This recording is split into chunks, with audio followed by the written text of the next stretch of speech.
आरो कानपुर के एक साधारण से मोहल्ले में रहने वाला सीधा साधा लड़का था। न ज्यादा सपने, न ज्यादा दिखावा।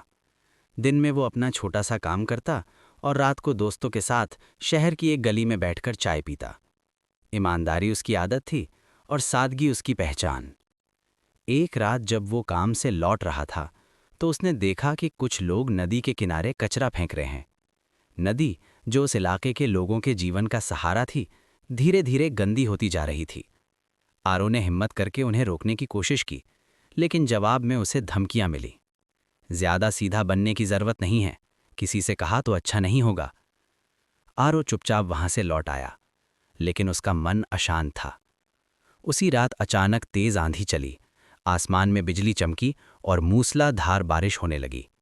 उसी क्षण जैसे प्रकृति ने उसे पुकारा हो, एक अजीब सी ऊर्जा उसके शरीर में समा गई। वो कोई आम शक्ति नहीं थी, वो सत्य की शक्ति थी। अगली सुबह आरो वैसा ही था, वही सादा कपड़े, वही छोटा सा घर, वही शांत स्वभाव। लेकिन अंदर कुछ बदल चुका था।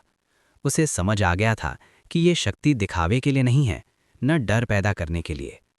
उसने खुद से वादा किया, मैं इस शक्ति का गलत इस्तेमाल नहीं करूंगा, मैं हीरो बनने का नाटक नहीं करूंगा। दिन में आरो आम इंसान की तरह जीता और रात में बिना नाम और पहचान के वो सत्य की खोज में निकल पड़ता। जहां झूठ था वहां वो सच्चाई को सामने लाता, जहां डर था वहां वो गलत युक्तियों को उजागर करता। वो किसी से लड़ता नहीं था, बल्कि उनके कर्मों को लोगों के सामने रख देता था। धीरे धीरे बस्ती में बदलाव आने लगा। अवैध काम कम होने लगे, नदी साफ होने लगी।